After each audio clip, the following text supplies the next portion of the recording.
সংক্রামক রোগ, অবৈধ স্বর্ণের খনির কারণে ব্যাহত হচ্ছে চকলেট তৈরির অন্যতম উপাদান কোকোয়ার উৎপাদন।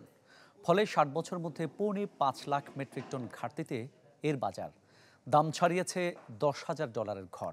বেড়েছে সব ধরনের চকলেটের দাম। যে কোনো উৎসব কিংবা উপলক্ষে উপহারের তালিকায় প্রথমেই থাকে চকলেট। তবে দুঃসংবাদ হলো বিশ্বজুড়ে বেড়েছে এর দাম। গবেষণা প্রতিষ্ঠান নিয়েলসেন আইকিউর হিসেব বলছে বছর ব্যবধানে কমেছে চকলেটের ওজন। ১০% দাম বাড়িয়েছে নামি দামি চকলেট উৎপাদনকারী প্রতিষ্ঠানগুলো। চকলেটের মূল উপাদান কোকোয়ার একচ্ছত্র দখল ঘানা ও আইভরি কোস্টের হাতে। কিন্তু সংক্রামক রোগ আর অবৈধ স্বর্ণখনির কারণে কমেছে উৎপাদন। কাঁচামাল সংকটের কারণে কৃষকরা যেমন ক্ষতিগ্রস্ত হচ্ছে, তেমনই বেড়েছে এর দামও।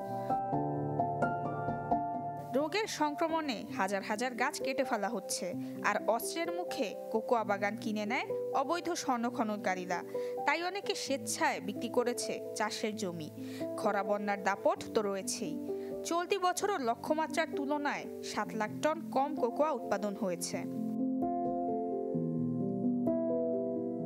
২০২৩ সালের ডিসেম্বরেও প্রতি টন কোকোয়ার দাম ছিল $৪,৫০০। এক বছরের ব্যবধানে চলতি ডিসেম্বরে এই পণ্যের দাম প্রতি টনে ছাড়িয়েছে $১০,০০০ ঘর। ইন্টারন্যাশনাল কোকোয়া অ্যাসোসিয়েশন বলছে বছর শেষে চাহিদার তুলনায় কোকোয়ার ঘাটতি পৌঁছবে ৬০ বছরের সর্বোচ্চ ৪,৬২,০০০ মেট্রিক টনে। নুসরাত মৌমি, চ্যানেল 24। বছর শেষের খুশি নগদে হবে বেশি। নগদ পেমেন্টে নির্দিষ্ট ক্যাটাগরির কেনাকাটায় ৩০০ টাকা পর্যন্ত ক্যাশব্যাক।